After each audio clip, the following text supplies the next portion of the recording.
Hello, everybody. Happy Tuesday. This is Hillary Wicks here with America Outdoors. Thank you for joining us today for our fourth and final webinar in our fall series. The webinar today is all about media, how to research, pitch, and land media hits. I'm really excited about today's webinar because it's all about preparing you for the Media Match event that's happening at the America Outdoors Conference on December 10th. So this is something that's brand new to AO this year. When we were planning for this conference, we realized that we really wanted to make sure that you not only understand the strategy behind earning media for your business, but also to actually provide that opportunity for you. So that's what we're going to do on December 10th with our Media Match.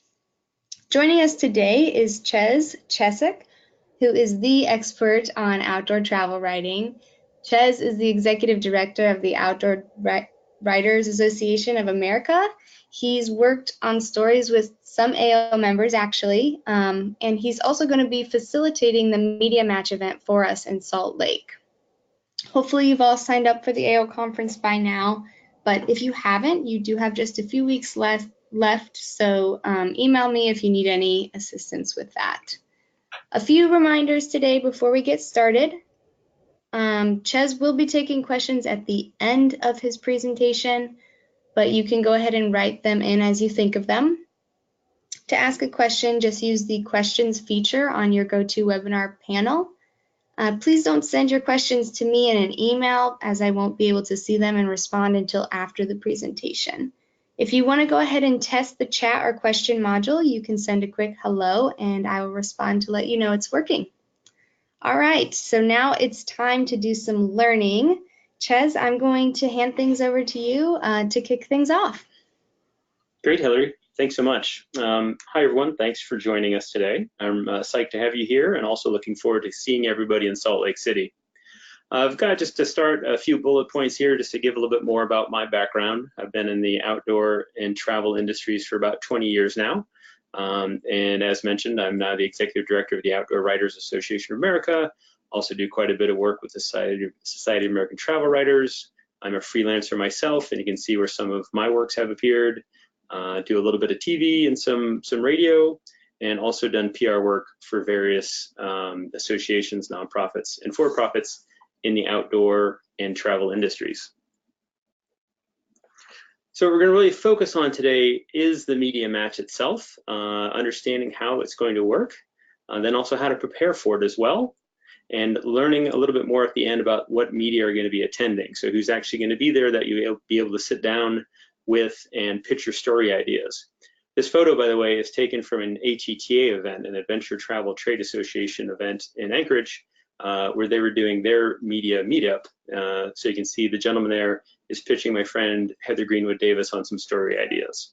And we'll have somewhat similar format to that. Here's some of the details on the match itself, just in terms of where it's going to be, what the schedule is going to be like. So at 1:45, we'll kind of go over things, talk about it, how everything's going to work, and then we'll dive into the Media Match itself. So these are one-on-one meeting opportunities with key kind of hand-selected outdoor media.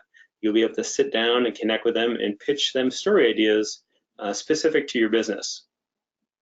Now, with any approach to media, just like a lot of things in life, preparation and research are keys to your success. Both at the match and with media pitches in general.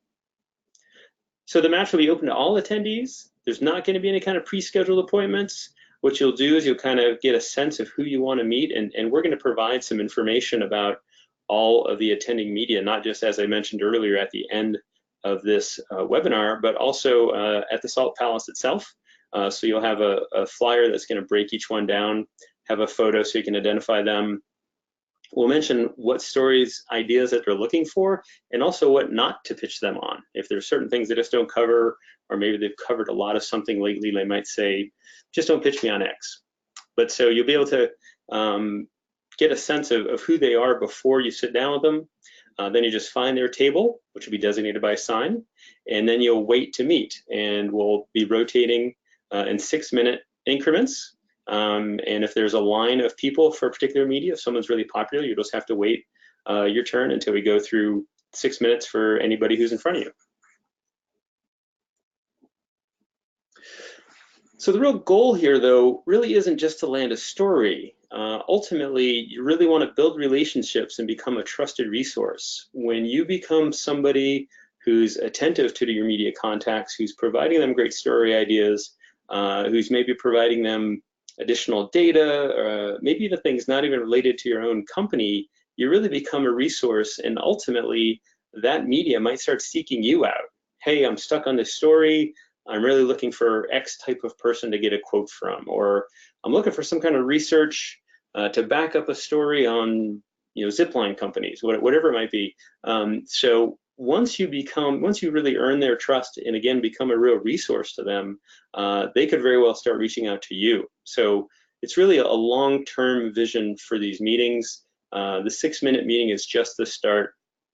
And there's a great quote here by my friend Nori Quintos, who is a former editor at Nat Geo. She says, if nothing else, remember that you're building relationships, and relationships take time and effort. That initial 4-minute meeting may not yield much immediately, but if you've made a good impression, it's just the beginning. So really have a long-term vision for when you're meeting the media at the media match, and also just in general too. Now, before you head out to Utah, you also might want to check in with some of your partners. So particularly if you're a day tour operator, to sit down with media and say, hey, I've got a fantastic whitewater rafting operation, ski touring, whatever it might be, that's great. And the media you're pitching to might very well be interested in your story, but it's going to be a much, much, much richer pitch if you can say, I've talked to I've talked to the state tourism board, I've talked to my convention and visitor bureau, they really want to support this. Maybe they're going to cover some travel expenses. If you've got accommodations partners, maybe you know someone at the local car rental office, local attractions, local retailers, even competitors. If you can pull all these elements together, again, particularly working with those tourism boards, pull all those elements together and create an itinerary or a more diverse, maybe multi-sport package to be able to sit down and say, hey, Ches, I want you to come out to our part of the world because I've got a fantastic whitewater rafting operation and we do these incredible trips. Oh, and my buddy down the road wants you to check out his, paintball company. And then there's a zipline company just an hour away and he wants to do this with you. And we've got a local lodge or a bed and breakfast who's going to push up for a couple nights. And that's a much more compelling ask or offer to the media because they look at that and they say, oh, I can maybe get multiple stories, ideas out of this, or I can tell a much richer story about this whole region and all the fantastic outdoor opportunities that they have going on.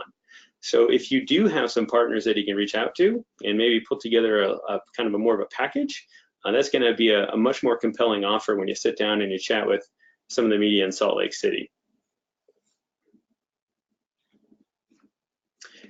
And you really have to do some work to figure out what your best stories are. To just say, I'll just keep on picking on whitewater rafting. To just say, I'm a whitewater rafting operator and we do great trips on the New River or, wherever, the American. That's great. That's nice. A lot of people do that. So how are you different? What's really making you unique? What's really differentiating you between you and the competition? So new is always good, of course, if you got some new products or experiences. I just met somebody at a media event who had combined hut-to-hut hiking supported by rafts so that if you're tired, you can hop on the raft and float. Or they'll just support it by bringing all your gear on the rafts and then setting up lunch for you. It was just kind of a nice, unique spin, something I hadn't seen before. So new is always good, of course. And as I mentioned before, what just sets you apart? What differentiates you from all the other outfitters like you? What are you doing that's special or unique? Is there a timely or newsworthy angle? Anytime you've got a big anniversary, a celebration or trend, it's your 20th year operating, that's kind of a no-brainer. But keep an eye out for other things too. Is it your 2000th trip? Your 500th bike trip? You can, I don't want to say invent things by any means, but keep an eye out, track some of those things and try to figure out when you're going to hit some of those benchmarks and maybe make a little big deal out of it.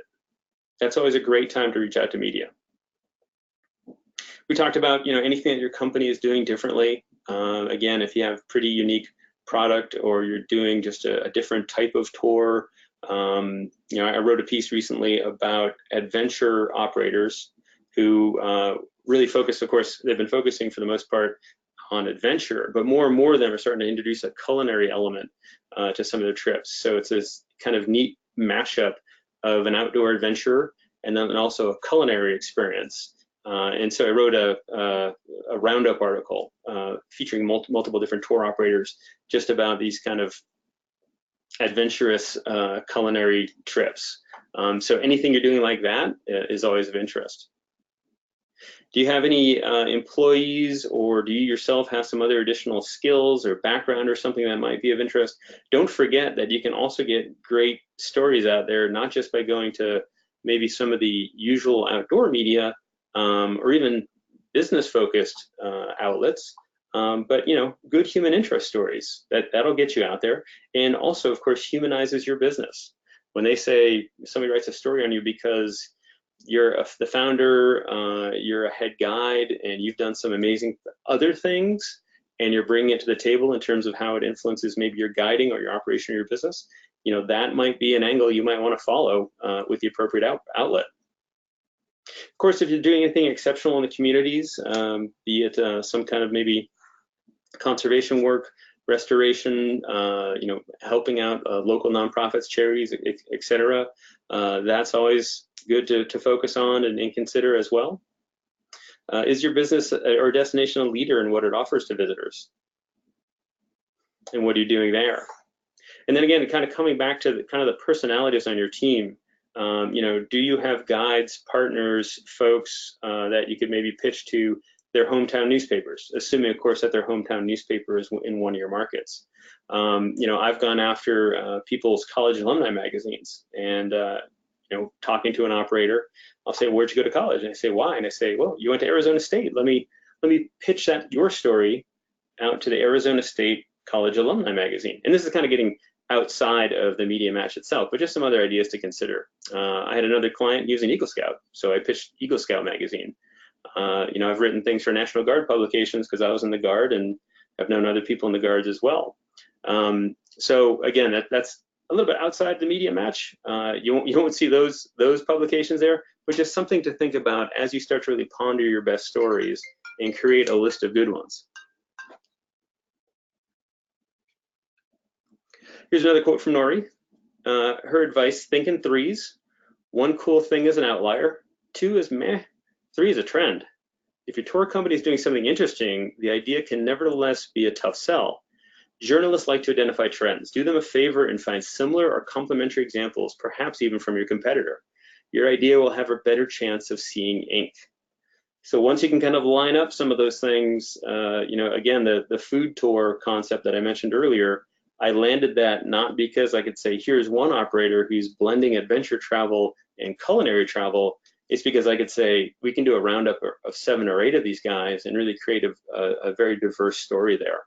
So it's just something to think about too, whether, again, it's, as Nori is suggesting, either internally within your operation, or because you're able to bring some partners and maybe even competitors together to provide a richer, deeper pitch to the media that you'll see in Salt Lake City. Research is key, just like a lot of things. It's just like, if you're doing sales or something like that, you're just not going to call random people. You're going to get in your database and do some research and segment your data and try to figure out, who the best prospects are. And with media, it's very much the same way. You've got to do your research because you don't want to waste their time. Sometimes when you're pitching a media person, as in for most of you in Salt Lake, this would be the first time you're meeting these particular media. If you make a bad impression, if you have a pitch that's way off the mark, they're just kind of going to go, I don't really know about those guys. So research is key, really honing in on what these media are looking for. So one thing to think about first is, who are your clients? Who are your ideal clients? Where are your leads? What are their demographics? And what kind of publications are they reading? Then find out who writes for those outlets or ones like them. And once that you've ID'd the key media that you want to pitch, you can follow the social, of course, set up a Google alert for their byline, And I know this is hard because nobody reads anymore, but read their stuff, read their work. That'll give you all sorts of insights, and you can kind of start to see a body of knowledge, or start to get a sense of who they are, what they like to cover, maybe a particular travel style that they're focused on. And again, in Salt Lake, we're going to bring the media to you, but this applies certainly to the media that we're going to have in Salt Lake for you there. But then also kind of thinking broader perspective too. Once you leave the conference and you start thinking about other media to pitch, research is going to be key. Another travel writer buddy of mine, Joe Robinson, says, "We're all busy, and I understand that sending out press releases to a list is an easy way to get the word out, but my biggest pet peeve is when folks don't take a moment to find out what I cover. I regularly get way off base pitches for things I've either never covered or haven't covered in years." And that's why in Salt Lake, we're really putting together that list for you too, that not only says what to pitch to people, but also a list of what not to pitch to people. Somebody, who knows, maybe they just got an aversion to water, they don't like boats, they don't want to do paddling. Okay, don't pitch them on paddling. And this is to save you guys time as well, so that you're not wasting your time sitting down with somebody. If you're a paddling operator and they're never going to cover your product, then why bother, right? So we're going to give you some of those tools to figure these things out at the conference for sure. When you sit down with the media, certainly exchange pleasantries, chit chat, say hello. If you've done your research, maybe you know that they just came off a fantastic ski trip, and you can always chat about that. The great thing about the outdoor and adventure travel industry is that we've all got this common passion for the outdoors. So it's always a safe bet to bring up questions like that. But you've also only got 6 minutes. So get to the point. Keep things short, punchy, and get creative. As you start to think about how you're going to sit down and pitch these people, kind of write a mental headline for the article already. And that's good advice too whenever you're reaching out to media, particularly via email. If you send somebody an email with a pitch and you're saying something like, our company has been around since 1972, it's like, no, get to the point. We've got this fantastic new trip we're unveiling. It's really fresh and unique, and we see other people trying to copy it. It's kind of trending. Oh, and by the way, yes, we've been in operation for a really long time, since 1972. Get to the point. Kind of keep in mind kind of that newspaper style of writing when you're doing a written pitch and when you're sitting down with people in Salt Lake. So get the important stuff out first. And as I said, really get to the point. Give them kind of the hook. Give them the sexy bit right up front, and get them interested right away. And hopefully then that leads them to start asking you questions. You start having a deeper dialogue, and you're off and running. And yeah, stay flexible, because everybody wants, say, like a big spread in a magazine, 2 or 4 pages long, a big feature, but that's not always the reality. And so sometimes they'll come back to you and they'll say, hey, you know what, I just got pitched this by 3 other companies this week. Let me look at doing a roundup. And if you don't know what a roundup is, that's just like a top whatever list. That's where they're going to round up a bunch of different operators who are doing similar things and write an article about that. And again, it might be something new and fresh, and they're really looking for a trend. So they're looking for supporting evidence there of other operators doing the same thing. You'll also hear about listicles, also top X lists. Obviously those are very popular online. One note too, top 10 is so overdone. You may have already heard this, but top 10 is so overdone that people, I think, kind of question if it's a nice round 10. So, don't be afraid to keep it to 9 or make it 12, because if there's really that much going on there, 7 best trips in West Virginia for, families with teens, make it 7, because it sounds like you've really honed in on the very best stuff, and you're not just rounding it up to 10. The photo on the right, by the way, is just something, this is a roundup for an article I did for an Australian publication. And so they did focus on 10. So you can see Intensely America, and it was all about top favorite places for families to romp and roam in the USA.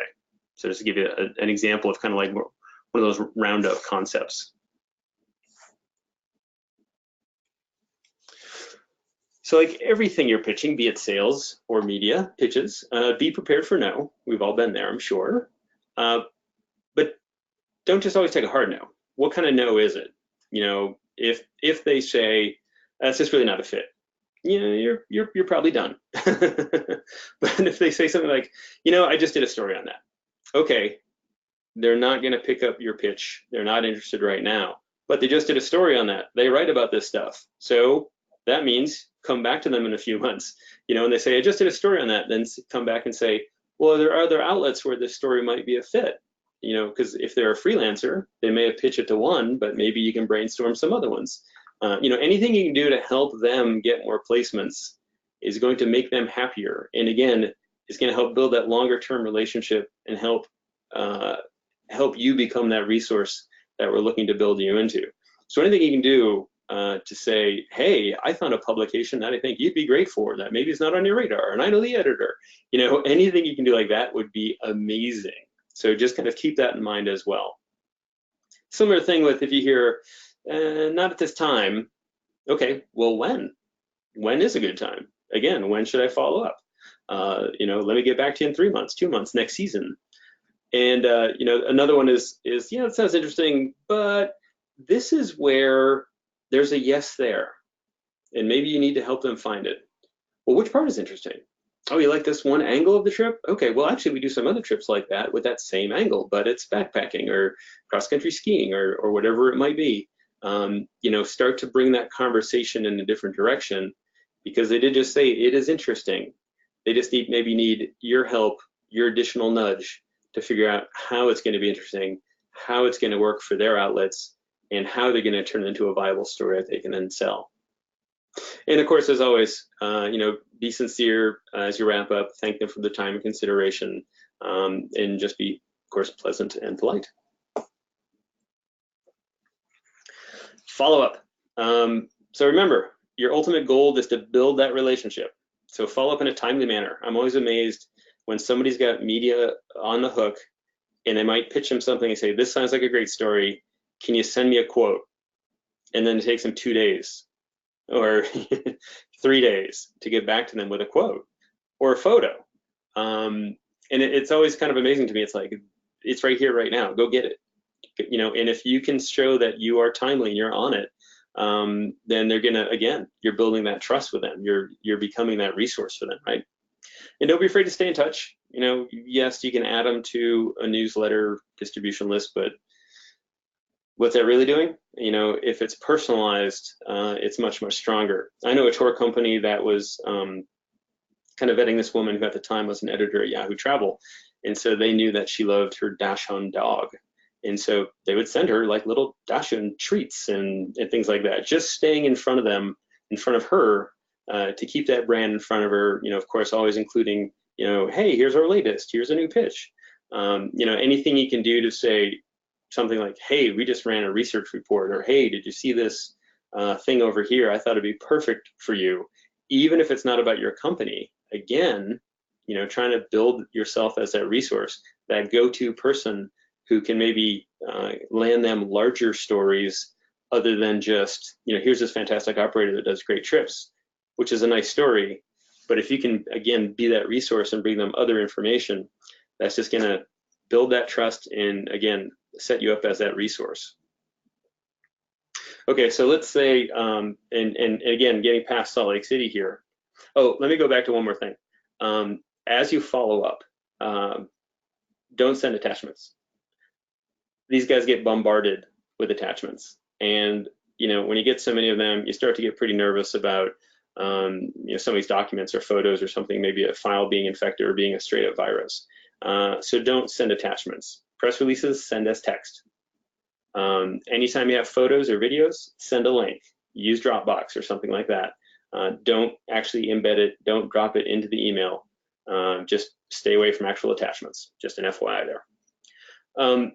And so just kind of imagining as you guys are pitching to the media in Salt Lake, and ultimately everything goes well, of course, and you get your story in one of their publications. Again, just in terms of follow-up in general, and also being a resource, you know, once that story runs, share it all over the place, post it, share it, tag everybody. You know, try and get it to their attention. You can see a post that I had actually That was a Rachel Ray Everyday story, the adventure, travel, culinary travel mashup one. And so, as you read through here, you see first I tagged my editor, and then I tagged individuals at the companies that I had in the article, and just go all the way down. You can do things, of course, if you're got some gear partners, or if there's an image of the gear in the article, make sure that company is aware of it. Tag them in it. Heck, send it to them, email it. Make sure that they're aware. Tag the tourism boards. Why not? They might even pick it up and repost it for you. And then it's really a case of lather, rinse, repeat. Start the process all over again. Go back and check what are our best stories. Okay, what are the outlets we want to reach out to? Who's writing for them? How do we get in front of them? How do you build yourself to be that resource that they're going to start to really first trust, and then ultimately maybe come to you knowing that you're a good resource, knowing that you're somebody dependable, knowing that somebody's going to come through and provide them with just good information, good story ideas, and maybe even once in a while some new outlets for them to connect with too. So I would suggest, if you like, do a screenshot of this. Use your phone, whatever works best for you. These are all the folks that are going to be in Salt Lake City. This is just real quick, their name, what they are, be they a freelancer, an editor, whatever, their websites, and then what they generally focus on. And again, in Salt Lake City, we're going to have a lot more detail about what they're actually looking for, because that does change over time. So they might be looking for something now or might be looking for something once we're on the ground in Salt Lake City that they're not necessarily looking for now. So we're going to provide you that information, but this at least gives you an initial overview of a lot of the stuff that they cover. So that's really it for the introductory overview of everything we're going to do in Media Match and how you can maximize that. Hillary, do you want to dive into any questions? Yeah, one other thing real quick is I don't think I see it on there. Trevor Croft from Rafting Magazine is also going to be joining us. That was a recent addition, so you've got one more opportunity for those of you who do rafting. Well, I'll start off with a question that I have for you. Ches, do you know of some resources that our members should know about for tapping into maybe directories for our outdoor industry media? Maybe does Outdoor Writers Association have something that they should know about? Yeah, I mean, there's a lot of really solid associations out there that are going to help you get in touch with a lot of good media. And OWAA, Outdoor Writers Association of America, is certainly a good one. Society of American Travel Writers is a good one too. Adventure Travel Trade Association. Almost all of them provide some kind of access to media. That's what they're there for. All of them have media as members. Some of them, like OWA, it's the main focus, and then you've got these kind of supporting members that are brands, destinations, tour operators, etc. Others, like ATTA, it's just a whole bunch of different companies of different types there, but they all provide access to media in certain ways. ATTA does a pretty good job, for example, of when you join as a member, you can get media alerts directly sent to you, because when they have a media person who says, man, I'm really looking for a story idea, they're working that angle through ATTA to get to the people with the stories, which are the members. So a lot of those associations have a lot of different tools and different ways that you can connect with media. Certainly online directories and things like that. I know OWAA, for some of its supporting group members, it even allows use of their email list. So you can blast it out there and say, hey, we got a FAM tour. We're doing a great trip. Here's our new product, whatever it is. So there's a lot of different opportunities via these associations to reach out to media and get in front of them. Another resource to consider, if you're not already aware of this, is HARO, Help a Reporter Out. Some people really don't like it. Some people have told me that they haven't gotten a lot of good leads out of it. I can tell you I've gotten some great leads out of it. And that's just a very easy subscription service that you sign up for. It's free. And you can set up, okay, I want to get all the alerts for travel. I want to get the alerts for outdoors. Or most probably you're going to want to do both of those. But you can sign up for those ones in particular and a couple times a day, those will be shot right in your inbox. And, for example, I know that there's a writer for the Washington Post who's on there all the time. He'll say things like, I'm looking for, I don't know, 6 great rafting rivers for, I don't know, multi-gen families in the West. And here are my parameters. Here's my deadline. And you email that person back through the system. He might get 30 or 40 emails, decide that 4 or 5 are worth following up on. And if yours is well written and yours provides lots of good detail and things like that, he might get back to you directly. So 1, he's interested in your story. 2, he's now contacted you directly, so you now have that person's email address, which means that you can add it to your email distribution list, or even better still, follow up with that person in the future one-on-one, as we talked about earlier. So that's certainly a resource to consider signing up for. And again, it's free. Great, thanks. All right, we have a question here. Peter is curious if his pitch idea is good for Salt Lake. They have a new part of their business that is dog friendly, and they had a really successful first year with it. He's wondering if he needs someone that specializes in pet travel, or if just general travel writers make sense for something like that. Yeah, I'd say you're onto something. Dogs do well. They do well in articles and on social media and all that stuff. It's a great opportunity for photography. You can get some great photos out of that, I'm sure. And it's something that's relatively unique. I'm not sure if it's rafting or something like that, but dog-friendly program, or I'm just imagining like backcountry skiing with your dog on a sled or something. I think it's unique. And even if the writer doesn't blatantly say, oh, I write a lot about pets in the outdoors, it's something unique that people are going to be interested in. Again, a dog in the outdoors is generally pretty popular. So I would say that's definitely something worth pitching. Particularly, ideally, maybe you could go do some research. Maybe it's some either non-competitive companies or companies that are just not in your region. And again, pull together a roundup. Here are five operators offering awesome dog-friendly adventures, things like that. So don't be afraid to push that a little bit, or at least bring 1 or 2 together, because then you can say things like, well, you can talk to us, and we do whitewater rafting, but this other company, I'm not going to say dogs on zip lines, but it's a zip line company, and it's just a different type of company. So it's going to make that story for the writer richer, and when he or she pitches it to their editor, it's going to be a richer, deeper story because of that, because it's got multiple different angles to it. So don't be afraid to consider expanding that a little bit too. All right. For the media match specifically in Salt Lake, if anything, what should AO members bring with them to those meetings? Really, it's about great ideas. It's about great ideas and business cards. If you want to do like a little gift or something like that, good. But we've all been there. Nobody needs another baseball cap. Nobody needs a water bottle. So if it's going to be something good, like, oh, here's a local treat, here's a confectionery thing we do in my region.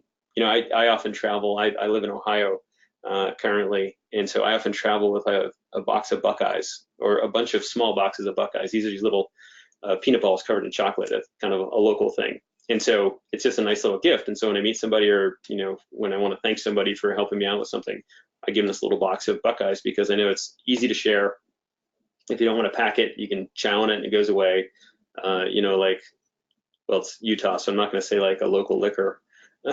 I'm sure that's not allowed in the Salt Palace. But anything like that, something that's kind of like consumable isn't a bad thing. And again, if it's particularly reinforcing the story of your region and your destination, even more so if it's like, oh, we make these, in our lodge, then obviously, that's a winner. That's something fantastic. But yeah, to stay away from, the usual stuff, pens and all those other things. But that's secondary. That's definitely secondary. It is about the great idea. It's about the great hook. It's about, yeah, like, we've got this new dog-friendly product. Okay, cool. Tell me more. What's that? So, focus on the ideas, bring your business cards. If you have something that's a nice little, particularly consumable gift, it's not a bad idea. And most people appreciate that, but that's not why you're there. It's again, it's about the pitch and the ideas and the concepts. Do you have any resources or tips for AO members if they're having trouble coming up with a pitch? I'd reach out to your team. Don't be afraid to maybe have a brainstorming session. Um, a lot of writers, they've found inspiration after a few beers or more. So maybe it's more kind of like a casual after hours party kind of environment where it's just like, hey, what are some crazy ideas? What are some unique things? What are we doing that's different? Or what I always like to do is, when you're talking to your friend who doesn't know maybe much about the outdoors, and they say, hey, I saw your website and I want to do one of your trips. What's the coolest thing I can do? And just, come up with it. And it might not even be a product that you're offering yet, but it's maybe something the guides do out of season or something like that. But you can start to think like, actually, that's pretty unique. That's pretty cool. It's just about kind of like free flowing brainstorming. I'll give you an example of something that's always impressed me.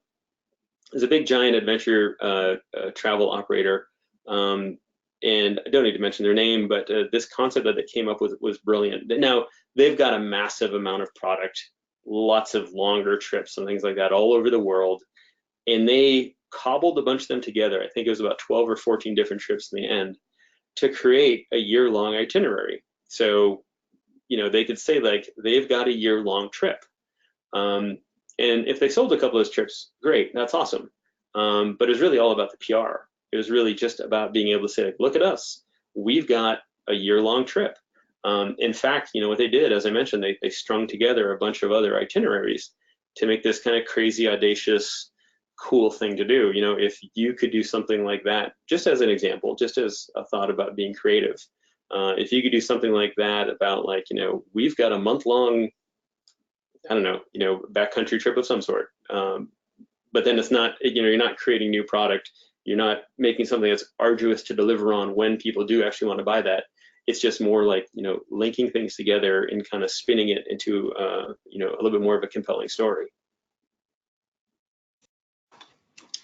Awesome. Well, that is all the questions we have for now.